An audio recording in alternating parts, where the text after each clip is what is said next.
Renan, Diga. só a qualidade da imagem da bancada tá meio ruim, daí se tu puder escrever um pouco maior para ficar melhor de ler. Tá bom. O que vocês me pedem chorando que eu não faço sorrindo? Obrigada. Escreverei maior, escreverei maior. Vai estar na edição também esse negócio. Na aula de hoje, a gente vai abordar a LGR. A gente vai abordar seguindo as regras da apostila, né, também para auxiliar vocês no estudo. E cada regra que eu tiver abordando, logo depois eu vou ir para a bancada para explicar um pouquinho melhor num exemplo numérico.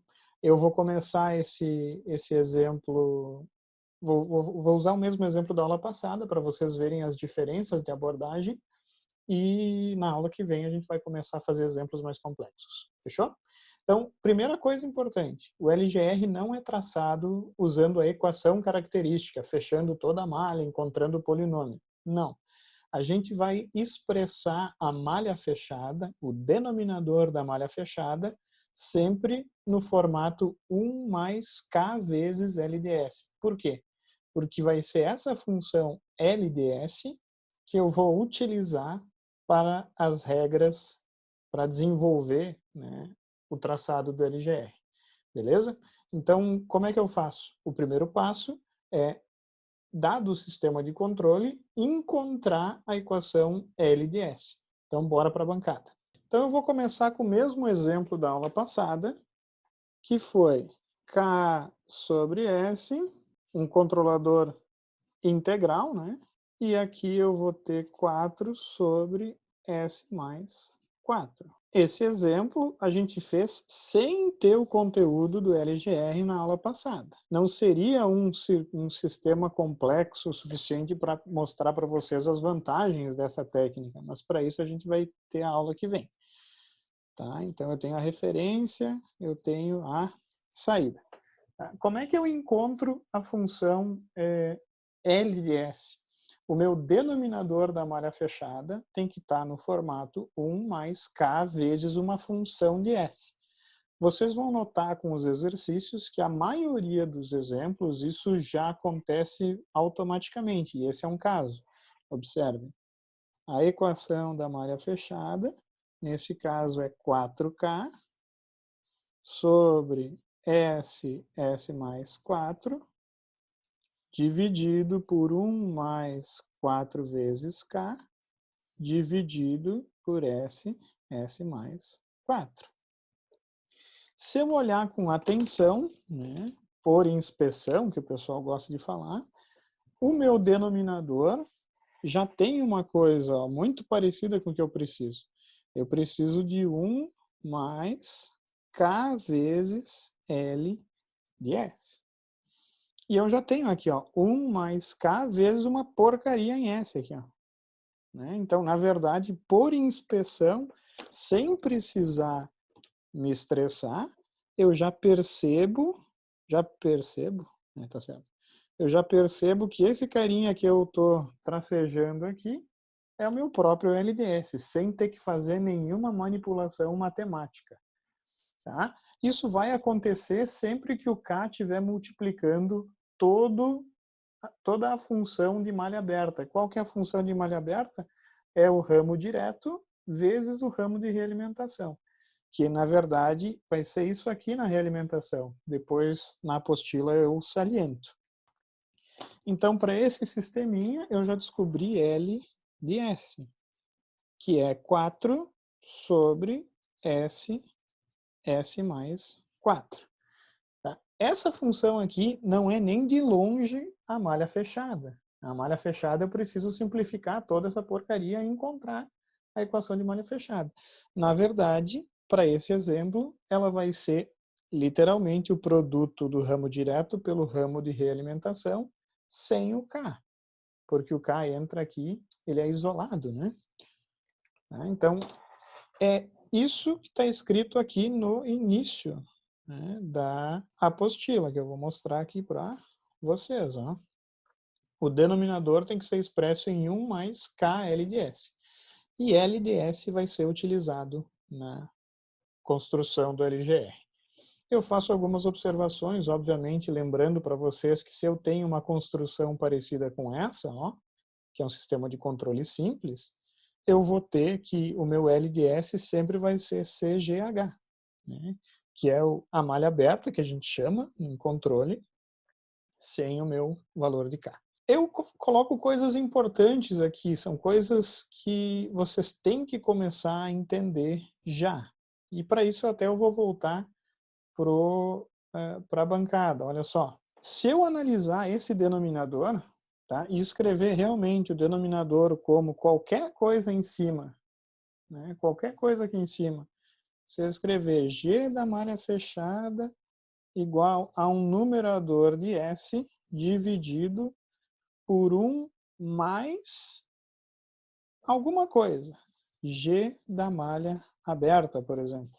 Tem uma conclusão muito importante que vocês têm que entender.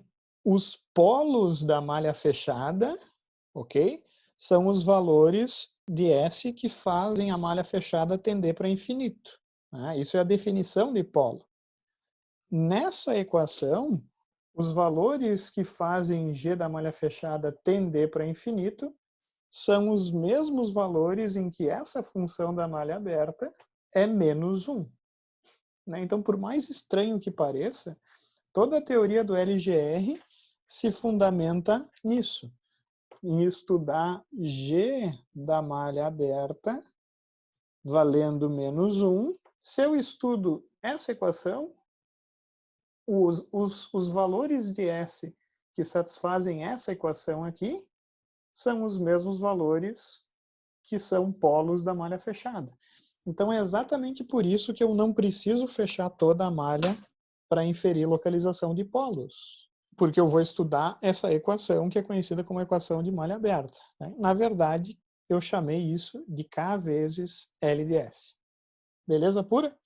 Vocês vão entender, eu vou voltar nessa equação na aula que vem. Tá? Não se preocupem. O que vocês têm que entender nesse momento também, várias coisas que vocês têm que entender, né? É que se eu altero o valor de K, a gente sabe que os polos vão se locomover na malha fechada. Então, o LGR, pessoal, é função de um parâmetro variante. Vai ser função, nesse caso, de K.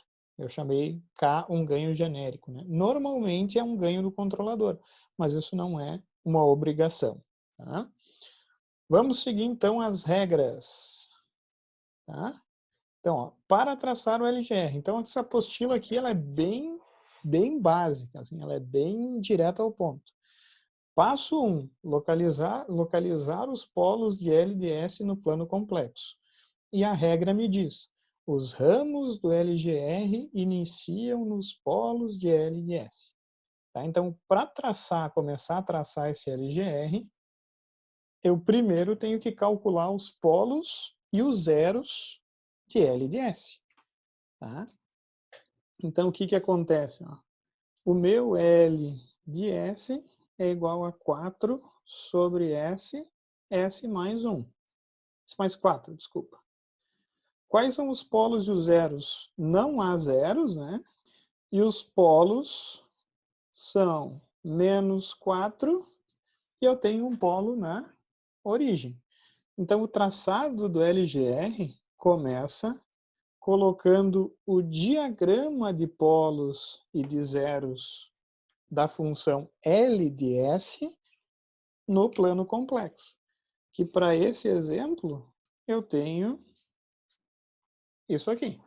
Deu para a bola. A regra me diz que, para K valendo zero, a localização dos polos da malha fechada coincide com os polos de L e de S. E se vocês reverem a aula passada, eu falei isso. Né? Agora, conforme o K aumenta, esse polo vai ser deslocado e esse polo também vai ser deslocado. O que a gente chama de ramos é o caminho que os polos vão percorrer. E é isso que eu vou descobrir com o LGR. Então, vamos voltar para a apostila. A primeira regra já foi, ó, né? Deu para a bola. A segunda regra, ela começa a ficar complicada, né? Começa a complicar um pouquinho. Não muito, mas um pouquinho. A regra diz o seguinte, ó. qualquer ponto no eixo real localizado à esquerda de um número ímpar de singularidades reais faz parte do LGR. O que significa faz parte do LGR, pessoal? Significa que no eixo real, se eu descobrir com essa regra que aquela região faz parte do LGR, significa que por ali vão passar ramos em algum momento, né? Para algum valor de K, eu vou ter polos ali, né? Então, primeiro passo, calcular os polos de LDS. Segundo passo, verificar quais regiões do eixo real eu vou ter ramos do LGR. Tá? E a regrinha, na verdade, é muito mais fácil do que parece. Tá? Essa regra está bonita ali. Mas, na verdade, eu tenho que pensar o seguinte. Olha só. A regra me diz que qualquer região à esquerda de um número ímpar de singularidades reais faz parte do LGR do sistema. Então, eu estou procurando uma caneta aqui diferente, mas, enfim, vai ter que ser essas aqui mesmo. Tá? E eu gosto de me imaginar um ponto no eixo real. Eu sou o Renan, um ponto no eixo real, e eu estou caminhando no eixo real. Blá, blá, blá, blá, blá. Daí eu parei. Parei aqui. Ó. Tá? À direita de mim, quantas raízes reais eu tenho? Nenhuma. Significa que eu estou à esquerda de 0 raízes reais. Né? Significa que, assumindo 0 um número par aqui, esses pontos aqui, ó, não fazem parte do LGR. Em outras palavras, tudo para a direita dessa raiz aqui, ó, eu sei que eu nunca vou ter ramo do LGR nesse eixo real positivo. Tá? Nós vamos continuar essa análise. Eu sou o Renan, um nômade do eixo real. Aqui, ó. Cheguei aqui nessa regiãozinha aqui, ó. Passei desse polo para cá.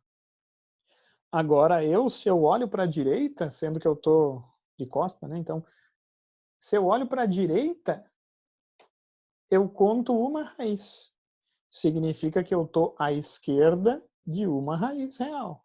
Que nesse caso é um polo, mas não importa se for polo ou se for 0. Significa o quê? Que todos esses pontos que eu estou à esquerda de uma raiz real, né? Eu sei que nessa região aqui eu vou ter ramo em algum momento.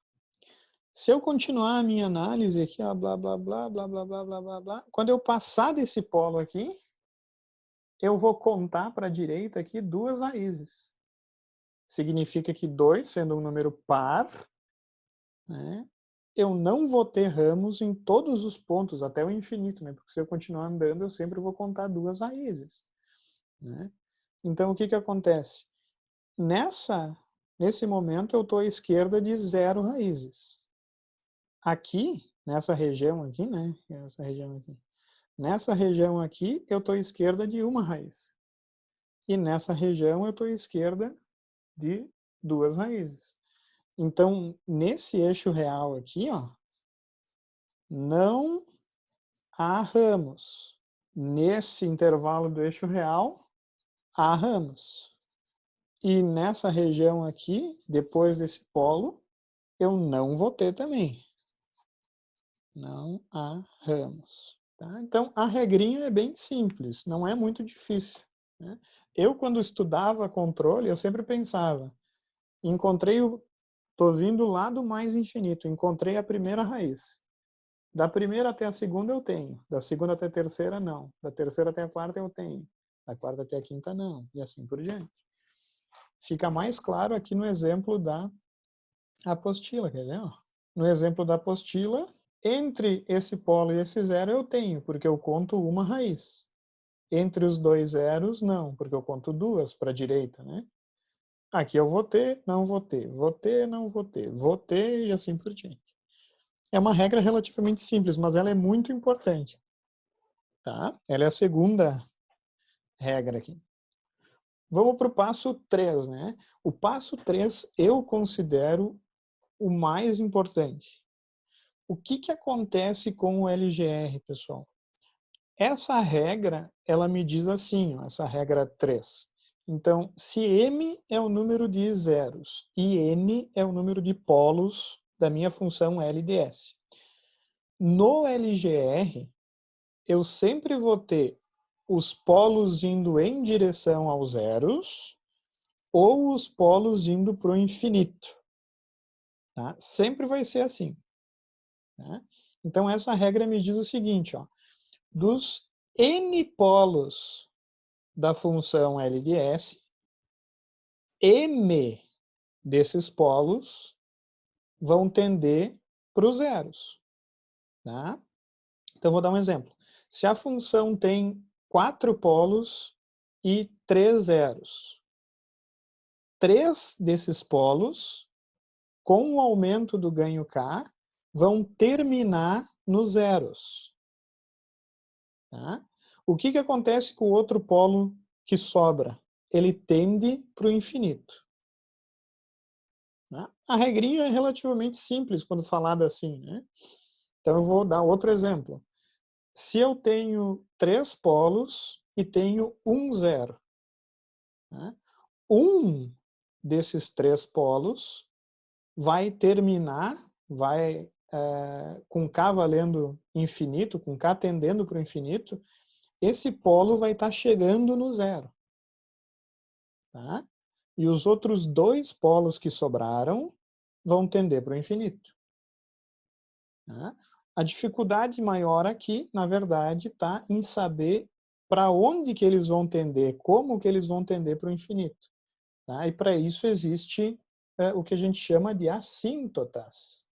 Né? Então eu vou ler a regrinha aqui para ver se vocês vão captar e depois a gente vai ver o que acontece. Ó. A regra. M ramos do LGR findarão nos M zeros de L de S. N menos M, que são os polos que sobraram, ramos, tenderão para o infinito seguindo assíntotas. E as assíntotas, como é que eu faço? Né? Eu tenho que calcular o centroide e eu tenho que calcular o que a gente chama de gama aqui, que é o ângulo dessas assíntotas. Por quê? Esses polos eles não tendem para o infinito à la louca, como eles querem. Tá? Eles tendem para o infinito seguindo retas, tá? Com um comportamento assintótico. O que é um comportamento assintótico? É uma tendência. Tá? Eles vão tendendo cada vez mais para essas retas. E no infinito, tudo bem. Daí eu vou ter o ramo sendo exatamente a assíntota, mas isso só vale para cá, tendendo para infinito. Então, o resumo dessa regra é o seguinte.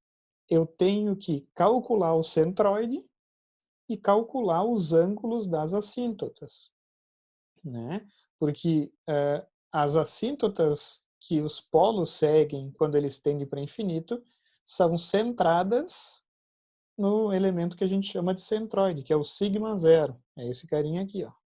E cada assíntota eu vou ter um ângulo que eu vou ter que calcular. Tá? O que acontece, pessoal? O centroide é bem fácil de calcular, é dado pelo somatório da parte real dos polos menos a parte real dos zeros dividido por 2. E o ângulo das assíntotas eu aplico essa formuleta aqui com H valendo 0, 1, 2, 3, até que eu termine com as assíntotas que eu preciso calcular. Tá? O que acontece? Eu sempre vou ter o número de assíntotas dado pelo grau relativo da função, ou seja, a diferença entre o número de polos e de zeros que eu tenho. Né? No nosso exemplo, aqui em cima, ó, o meu grau relativo é 2, porque eu tenho 2 polos e eu não tenho zeros. Significa que esse sisteminha aqui, esses 2 polos vão tender para o infinito, seguindo 2 assíntotas. Uma assíntota para cada um. Tá? Então eu vou explicar para vocês como é que eu desenho as assíntotas no LGR e essa regra se resume a isso, a desenhar corretamente as assíntotas que os polos que tendem para o infinito vão seguir. Tá? Um detalhe importante, já vou dar um parênteses antes de aplicar a esse exemplo. Tá? O número de o ângulo das assíntotas, se eu olhar essa equação aqui, ó, 180, 2 vezes h mais 1 sobre o grau relativo, só é função do grau relativo. Tá? Não importa nem a localização, perceberam? Né? Eu só tenho n menos m aqui, e o h vai valer 0, 1, 2, 3. Então, nesse parágrafo aqui da apostila, eu explico para vocês que, para uma assíntota, o gama sempre vai ser 180. Para duas assíntotas, 90 e 270, ou 90 e menos 90. Para 3 assíntotas, 60, 180, 300. E assim por diante. Eu até desenhei aqui, ó, embaixo, né, para grau relativo 1, grau relativo 2, grau relativo 3, 4, 5. Então, em resumo, eu só tenho que calcular o centroide. Só. Tá? Porque se o grau relativo é 3, o centroide só vai me dizer aonde essas assíntotas estão centradas no eixo real. Tá? Mas o formato, o shape das assíntotas é função só do grau relativo. Então, observem as assíntotas para grau relativo 1, para 2, pessoal, grau relativo 2. Eu tenho uma assíntota que faz 90 graus e a outra assíntota que faz menos 90. Tá? Eu vou, nesse caso, como é o nosso primeiro exemplo, eu vou calcular. Tá? Eu vou fazer bem certinho. Tá? E provavelmente em outros casos também. Mas eu quero que vocês meio que decorem isso, porque é barbadinha. É barbadinha. Tá? Então, o que vai ser? Vamos voltar para a bancada e vamos desenhar as assíntotas e calcular o centroide. Tá? O centroide aqui, pessoal, é soma da parte real de todos os polos menos a soma da parte real de todos os zeros dividido pelo grau relativo. Só isso. Tá? Então, vamos lá para o nosso exemplo aqui, onde o L de S é igual a 4 sobre S mais 4. A gente sabe que os zeros não existem e só tem polos. Os polos estão em menos 4 e na origem. Tá? Então, o que eu tenho aqui? M igual a 0, que é o número de zeros. N igual a 2, que é o número de polos. E o grau relativo, que é N menos M, é igual a 2. Então, para esse sistema, eu vou ter 2 polos tendendo para o infinito, porque eu não tenho nenhum zero. Mas se eu tivesse um zero, por exemplo, se eu tenho um zero na função, um desses 2 polos iria tender para o zero. Tá? Que fique claro. E daí eu teria um número menor de assíntotas.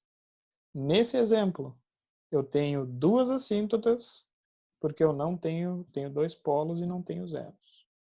Tá? Então eu vou ter que calcular o meu centroide. O centroide vai ser a soma da parte real dos polos, né? Eu até esqueci aqui de colocar a parte real, tá, pessoal? Parte real dos polos ficou uma merda. Menos a soma da parte real dos zeros, dividido pelo grau relativo. Né? Faltou a parte real dos polos aqui, tá, pessoal? Perdão. Nesse exemplo, o centroide vai ser menos 4 mais 0, que é a soma da parte real dos polos, menos a parte real dos zeros, que não existem.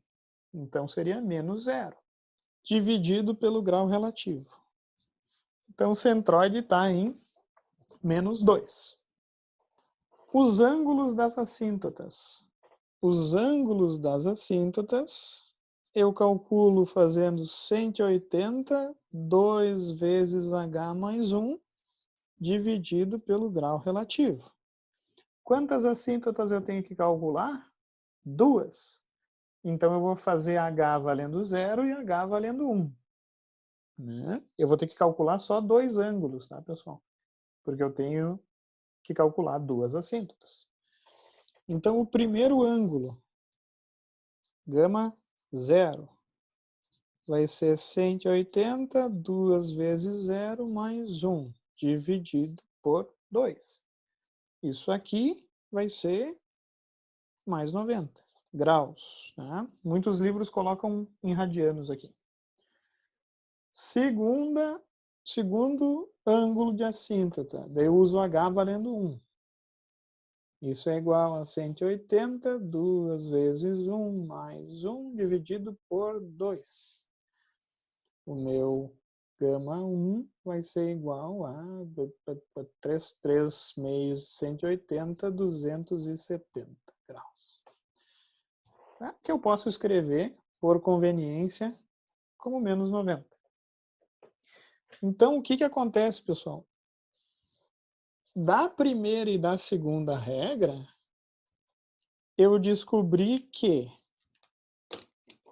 eu vou ter um polo iniciando na origem e o outro polo iniciando em menos 4. Eu esqueci de colocar isso lá, né?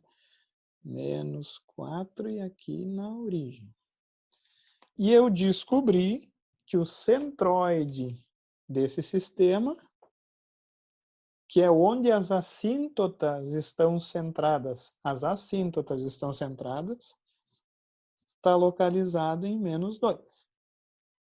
A partir do centroide, tu vai traçar uma assíntota reta formando 90 graus com o eixo real. Eu não tenho aqui o meu esquadro, então vai na brutalidade. Então, uma das assíntotas faz 90 graus e vai até o infinito, né? É uma assíntota. A outra assíntota faz menos 90 graus. O que eu sei agora, pessoal? Eu sei que um desses polos, o polo menos 4, vai seguir uma assíntota. Não importa qual, mas ele vai ter que seguir uma assíntota. E o outro polo, que está lá na origem, vai ter que seguir a outra assíntota. A questão é, como que eles fazem isso? Como é que eles vão seguir essas assíntotas? Tá? Porque eles não vão fazer isso à la louca de novo. Né? Eu tenho uma série de regras que eu sou obrigado a seguir. Para responder essa pergunta, eu vou ter que ver a próxima regra. Então, bora para a próxima regra. Próxima regra do LGR. Então, ó, depois desse xalalá todo brutal aqui, eu tenho o passo 4, que é o cálculo dos pontos de ramificação. Tá?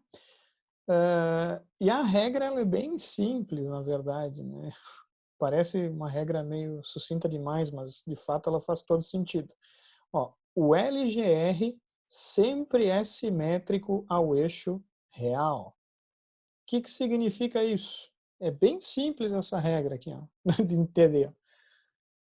Em cima aqui, ó, tem que ser o espelho do que eu desenhar aqui embaixo. Né? O que eu desenhei para cima, eu vou ter um espelho idêntico para baixo. E isso faz todo sentido do mundo. Por quê? A gente trabalha com sistemas reais apenas. Significa que quando as raízes forem complexas, elas vão ser conjugadas. Ok? Então, pessoal, eu jamais posso ter uma situação em que esse polo sai do eixo real fazendo isso aqui, por exemplo. Enquanto esse polo faz isso aqui. Por que isso é uma situação impossível? E mesmo eu dizendo que isso é impossível para nós, vai ter gente que vai fazer assim nos trabalhos. Pelo menos nas provas eram assim, espero que nos trabalhos não. Vocês têm que entender por que essa situação porque esse erro é um erro grave. Porque desenhar esse LGR pressupõe que em algum momento eu vou ter uma raiz aqui e uma raiz aqui. Ou seja, raízes que não são conjugadas. E eu venho falando, eu já devo ter falado mais do que umas 50 vezes para vocês, que quando der raiz complexa, vai ser sempre ser conjugada se os coeficientes das equações são reais, e vão ser sempre reais para nós. A gente não vai trabalhar com coisas muito difíceis aqui. Tá? Então, o que eu desenhei para cima, eu tenho que desenhar para baixo. Né? E essa regra de que o LGR tem que ser simétrico pressupõe que, um detalhe bem importante, ó, isso é uma conclusão que se a gente for fazer, ela faz todo sentido. A conclusão que eu tenho é a seguinte: esses dois polos, quando eles saírem do eixo real, eles obrigatoriamente têm que sair pelo mesmo ponto. Tcharam! Por quê? Porque se eles saírem por pontos que não seja o mesmo, eu vou ter um polo saindo aqui, por exemplo, outro polo saindo aqui, eu vou ter raízes que eu vou ter raízes que não são complexas conjugadas. Tá? Então, por isso que eu gosto de chamar essa regra de cálculo dos pontos de ramificação. Por quê? Porque os polos só podem deixar ou sair do eixo real em pares. Só, eles não podem sair sozinhos. Né? Eles sempre têm que sair em pares. Beleza? E essa regra está aqui. Ó, né? Os pontos de ramificação, eles são obtidos, os possíveis pontos de ramificação, eles são obtidos através da derivada da função de L de S. Tá? Nesse caso, eu tenho que derivar a função L de S e encontrar as raízes dessa equação. Tá? Então, bora lá. Para calcular esses possíveis pontos, e vocês vão entender por que possíveis nos exemplos, eu tenho que primeiro derivar L de S. Depois que eu derivei, eu vou encontrar as raízes. E essas raízes da derivada são todos os possíveis pontos. Por que eu digo possíveis pontos? Porque nem sempre as raízes dessa equação serão pontos de ramificação. Muito importante. O inverso é verdadeiro. Tipo assim, qualquer ponto de ramificação é raiz dessa equação, mas nem todas as raízes dessa equação são pontos de ramificação. Já explico melhor isso. Nesse exemplo, pessoal, o meu L de S está aqui em cima, eu tenho que derivar ele. E para derivar ele, eu tenho que lembrar da regra da cadeia ou da derivada da divisão. Tá? A derivada da divisão, né, se eu tenho a derivada de UV' é VU' menos UV' dividido por 2. Dividido por V ao quadrado, desculpa. Tá? Mas isso aí vocês vão encontrar. A sorte de vocês poderem trabalhar em casa é que vocês têm acesso a todas as tabelas que vocês precisam. Né? Mas nesse caso, o jeito mais fácil de derivar é usar a regra da cadeia. Tá? Porque o L de S eu posso escrever como 4 S ao quadrado mais 4S na menos 1. Isso aqui é isso aqui. Tá? Se eu derivar essa equação aqui, 4S ao quadrado mais 4S menos 1, menos 2, desculpa, vezes menos, né? Porque pipoca para fora o menos 1 da derivada, só que pela regra da cadeia eu tenho que derivar dentro agora. Tá? Então essa aqui é a derivada.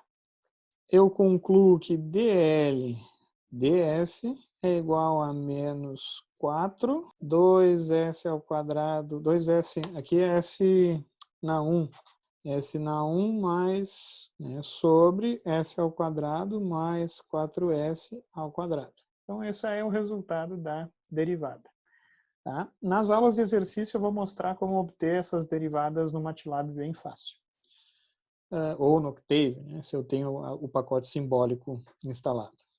E isso aqui tem que ser igual a 0. Né? Então, para esse exercício, né, eu vou ter que descobrir quais são as raízes dessa equação, em resumo. Né? E as raízes dessa equação sempre vão ser as raízes do numerador. Isso é meio óbvio, né? Se eu tenho 0 no numerador, eu zero tudo. Né? Com exceção em que eu tenho, obviamente, cancelamentos. Então, pessoal, essa equação se resume a 2s mais 4, isso tem que ser igual a 0. Então, o possível ponto de ramificação, na verdade, está localizado em menos 2. Mas isso foi uma coincidência. O ponto de ramificação coincidiu com o centroide.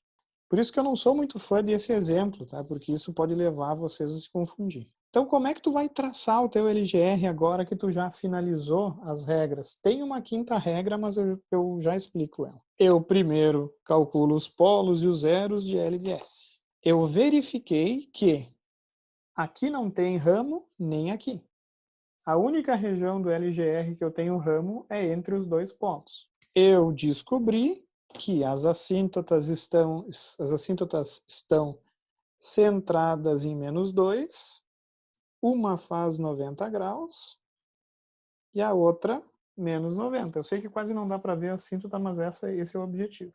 E a última regra me diz que o único ponto de ramificação está localizado em menos 2. O único ponto que eu encontrei está localizado em menos 2. Ele é um ponto de ramificação válido? Ele é. Por quê? Os pontos de ramificação válidos devem estar em regiões do eixo real que eu tenho LGR. Se por acaso eu calcular a derivada igualar a zero e tivesse encontrado menos 5, como menos 5 não está no LGR segundo a regra 2, ele não é um ponto válido. Tá? Então eu tenho que verificar se o ponto é válido ou não. É muito importante. O que vai acontecer? Nesse momento tu já pode traçar um esboço do LGR do meu sistema. Por quê? Se eu tenho um ponto válido do LGR em menos 2, significa que esses dois infelizes eles têm que sair do eixo real por esse ponto. Tá? Porque ele é de fato um ponto válido. Tá? E assim que eles saírem do eixo real, cada um vai seguir uma assíntota. Tá? E na verdade, pessoal, indifere se o azul vai seguir a assíntota superior ou inferior. Porque vai chegar a um valor de ganho, que é o momento em que eles se encontram aqui, que eu não vou conseguir nem distinguir um e nem distinguir outro. Eles vão estar tão juntinhos um com o outro, olha que queridos, que eu não vou conseguir distinguir um outro. Então, tanto faz. Não importa. Tá? Se eu tenho uma raiz aqui, eu vou ter a outra aqui, não importa qualquer qual. Com isso, eu chego à conclusão que o LGR desse sistema só pode transcorrer dessa maneira. Quando o meu K é 0, eu tenho cada polo, um em cada canto. Tá? Porque isso quem diz é a primeira regra. Se eu vou aumentando o ganho, esse polo azul ele não pode ir para a esquerda, porque eu não vou ter ramo aqui pela regra 1. Né? Eu sei que esse polo azul ele tem que seguir uma das assíntotas, mas ele só pode sair pelo ponto menos 2.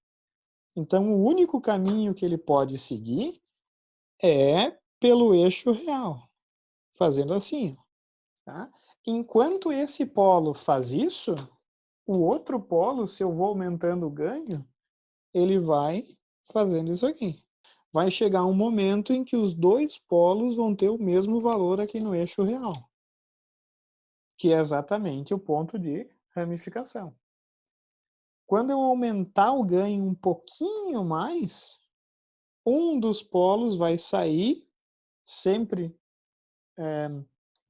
ele sempre vai sair perpendicular aqui ao eixo real, sempre vai sair fazendo o ângulo de 90 graus, e o outro vai sair para baixo. E no momento em que eles saem do eixo, eles começam a tender para onde eles têm que tender. No caso, um vai tender para a assíntota superior e o outro vai tender para a assíntota inferior. Então, eu vou ter um LGR esboçado assim.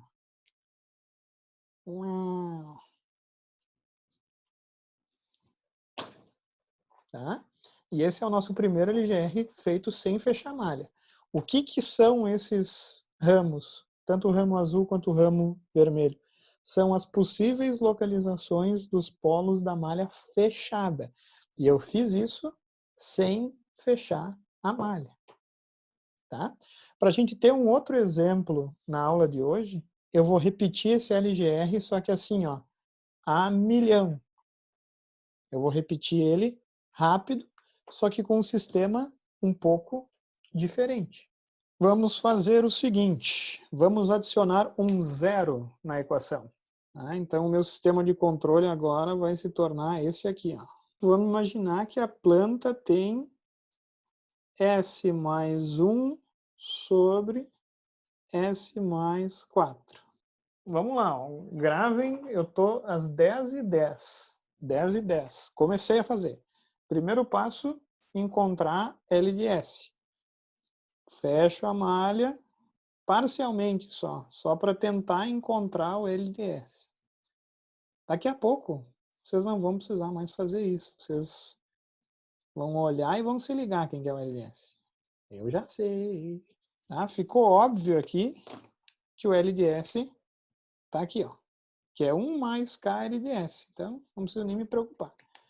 É S mais 1 sobre S mais 4. Primeira regra, encontrar polos e zeros. Zeros menos 1, polos 0 e menos 4. Já vou aproveitar, pessoal. M é igual a 1. N, 2. Grau relativo, 1. Próxima regrinha, que não é nem regrinha, daqui a pouco a gente vai... É tipo uma receita de bolo, né? Tu vai desenhar o diagrama de polos e zeros de L de S. Os polos não mudaram, né? Eu tenho um polo na origem e eu tenho um polo em menos 4. A única diferença é que agora eu tenho um zero. Próxima regra, LGR no eixo real.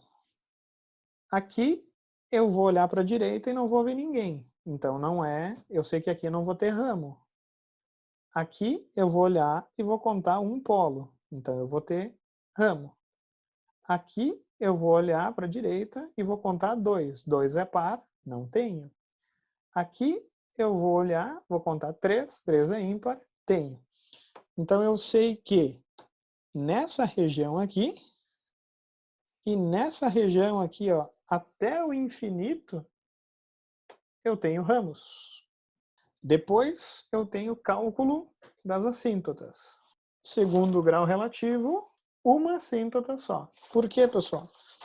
Um desses dois polos vai tender para o zero.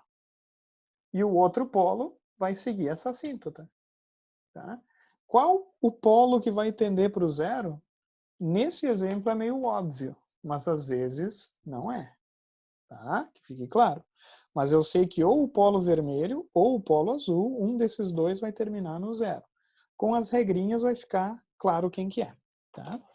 Mas eu preciso calcular a assíntota primeiro. Né?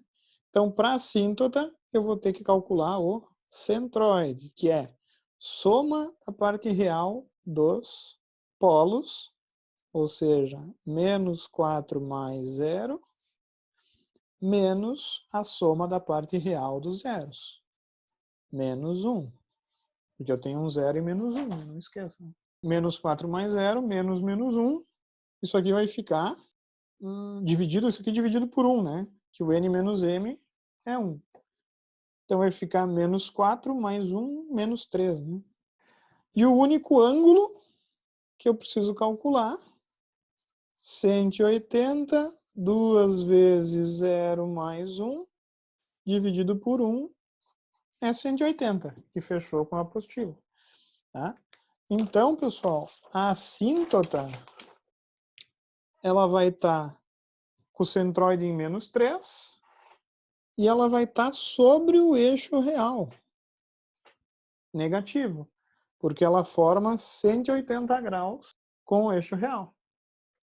E com isso, só sobra a última regra, que é o cálculo dos pontos de ramificação. Tá? Que é, eu vou ter que derivar, né, o meu L de S é S mais 1 sobre S mais 4. Eu tenho que derivar e igualar a zero isso aqui. Eu teria que usar a regra da derivada da divisão. Mas eu vou usar o MATLAB. Né? Por quê? Porque daí eu já mostro para vocês como é que eu faço isso no MATLAB rapidinho. Vai ser um prêmio de consolação aí para quem ficou até o final. E vou criar sims S, que é uma variável simbólica. E daí eu vou dizer que L de S é S mais 1 dividido por S mais 4. Né? E daí eu vou colocar que a derivada de L é diff. Né? E daí não ficou legal, mas daí dá para colocar simplify o dl para dar uma diminuída. Deu uma diminuída. E eu vou colocar pretty dl para encontrar a derivada. Então a derivada, usando o MATLAB, porque é a ferramenta do preguiçoso, menos s ao quadrado mais 2s mais 4 sobre ss mais 4 ao quadrado, né? Que é o denominador ao quadrado, né? Da equaçãozinha, né? Também. Quando que essa equação vai zerar? Quando o numerador zerar. Então, os possíveis pontos de ramificação são complexos. Olha só que engraçado. Tá? Então, os possíveis pontos são menos 1, mais ou menos, j, isso aí é raiz de 3, eu acho. Algum desses pontos aqui caiu numa região válida do eixo real? Não. Significa que algum desses dois pontos é um ponto de ramificação? Não. Porque para ser um ponto válido, eu teria que estar ou nessa região aqui, ou entre o polo e o zero, que foram as únicas regiões que eu, da regra 2, vi que tinha eixo, que tinha LGR no eixo real. Tá? Então, na verdade, nenhum desses carinhas é ponto de ramificação. Isso implica uma coisa muito importante. Se não houver ponto de ramificação válido, significa que ou os polos nunca vão entrar no eixo real, ou os polos nunca vão sair do eixo real. Porque o ponto de ramificação me diz que vai ser um ponto em que os polos vão entrar ou sair. Se não tem ponto de ramificação, bom, não vai ter nenhum polo, nenhum zero saindo. Em resumo, esse polo nunca vai sair do eixo real. Tampouco esse. Significa que fica óbvio qual dos polos vai seguir a assíntota e qual dos polos vai tender para o zero.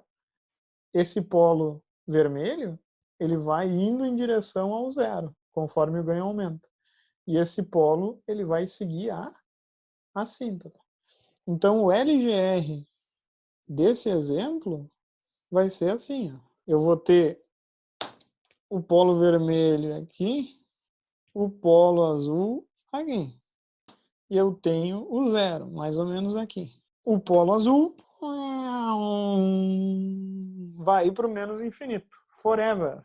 E o polo vermelho vai ser o polo que vai em direção ao zero. Muito importante isso, né? Muito importante entender isso. Comparem os LGRs. Ó. O que acontece aqui, pessoal? Esse sistema aqui nunca vai ter raiz complexa. Nunca. Esse sistema aqui, para alto ganho, ele tem raiz complexa. Significa que ele vai oscilar. Então eu quero que vocês, obviamente, depois de estudar a apostila, na aula que vem a gente vai continuar conversando sobre isso, fazendo exemplos. Agora a gente só vai fazer exemplos. Mas sempre que vocês terminarem um LGR, vocês têm que tentar interpretar ele como engenheiros de controle. E a gente vai fazer isso em vários. Né? Hoje, eu já estou saturado também, provavelmente vocês. Então eu vou deixar para analisar esses LGRs com calma na aula que vem. Mas eu quero que vocês, no final de semana, reflitam a respeito disso. Ou também reflitam a respeito dos outros 51 LGR, mais ou menos, que eu coloco na apostila para vocês. Ó. Aqui tem vários exemplos de LGR, tá, pessoal? Que com o tempo a gente vai fazendo vários parecidos. Tá? Desculpa se eu não ouvi vocês, agora que eu notei que eu estou com o microfone, o alto-falante mudo aqui. Mas com calma, devagarinho, a gente vai fazendo vários exemplos. A gente vai ter, eu acho que 2 aulas, pessoal, de exemplos sobre LGR. Então, com o tempo, a gente vai acabar conseguindo entender e a gente vai desenhar LGR muito rápido. Tá? Desculpa ter corrido nesse último exemplo, a gente vai fazer mais exemplos nas próximas aulas. Tá? Valeu, pessoal. Eu posto essa aula provavelmente no final de semana e a gente vai fazendo exemplo. Tá bom?